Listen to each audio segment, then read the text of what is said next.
Geologists have known for years that substantial deposits of oil and natural gas are trapped in deep shale formations. These shale reservoirs were created tens of millions of years ago. Around the world today, with modern horizontal drilling techniques and hydraulic fracturing, the trapped oil and natural gas in these shale reservoirs is being safely and efficiently produced, gathered, and distributed to customers. Let's look at the drilling and completion process of a typical oil and natural gas well. Shale reservoirs are usually 1 mile or more below the surface, well below any underground source of drinking water, which is typically no more than 300 to 1,000 feet below the surface.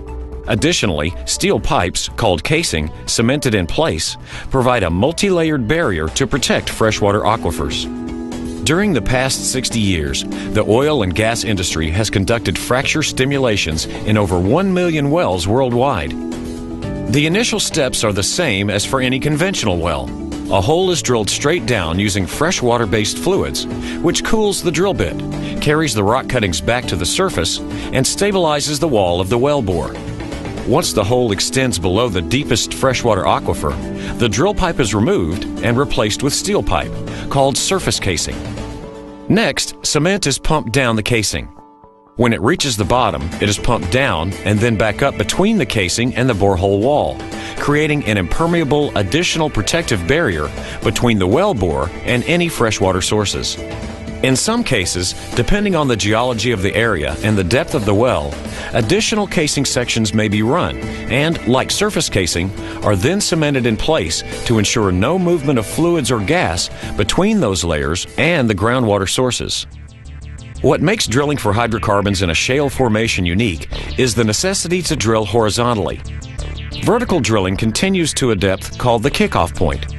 This is where the wellbore begins curving to become horizontal. One of the advantages of horizontal drilling is that it's possible to drill several wells from only one drilling pad, minimizing the impact to the surface environment. When the targeted distance is reached, the drill pipe is removed, and additional steel casing is inserted through the full length of the wellbore. Once again, the casing is cemented in place. For some horizontal developments, new technology in the form of sliding sleeves and mechanical isolation devices replace cement in the creation of isolations along the wellbore. Once the drilling is finished and the final casing has been installed, the drilling rig is removed and preparations are made for the next steps, well completion. The first step in completing a well is the creation of a connection between the final casing and the reservoir rock. This consists of lowering a specialized tool called a perforating gun, which is equipped with shaped explosive charges, down to the rock layer containing oil or natural gas.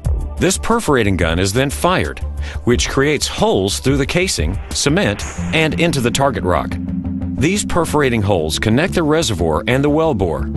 Since these perforations are only a few inches long and are performed more than a mile underground, the entire process is imperceptible on the surface. The perforation gun is then removed in preparation for the next step, hydraulic fracturing. The process consists of pumping a mixture of mostly water and sand, plus a few chemicals, under controlled conditions into deep underground reservoir formations. The chemicals are generally for lubrication, to keep bacteria from forming, and help carry the sand. These chemicals typically range in concentrations from 0.1 to 0.5% by volume and help to improve the performance of the stimulation. This stimulation fluid is sent to trucks that pump the fluid into the wellbore and out through the perforations that were noted earlier. This process creates fractures in the oil and gas reservoir rock. The sand in the frac fluid remains in these fractures in the rock and keeps them open when the pump pressure is relieved. This allows the previously trapped oil or natural gas to flow to the wellbore more easily. This initial stimulation segment is then isolated with a specially designed plug, and the perforating guns are used to perforate the next stage. This stage is then hydraulically fractured in the same manner. This process is repeated along the entire horizontal section of the well, which can extend several miles. Once the stimulation is complete, the isolation plugs are drilled out and production begins. Initially water and then natural gas or oil flows into the horizontal casing and up the wellbore. In the course of initial production of the well, approximately 15 to 50% of the fracturing fluid is recovered. This fluid is either recycled to be used on other fracturing operations or safely disposed of according to government regulations. The whole process of developing a well typically takes from 3 to 5 months, a few weeks to prepare the site, 4 to 6 weeks to drill the well, and then 1 to 3 months of completion activities, which includes 1 to 7 days of stimulation. But this 3 to 5 month investment can result in a well that will produce oil or natural gas for 20 to 40 years or more. When all of the oil or natural gas that can be recovered economically from a reservoir has been produced, work begins to return the land to the way it was before the drilling operations commenced. Wells will be filled with cement and pipes cut off 3 to 6 feet below ground level.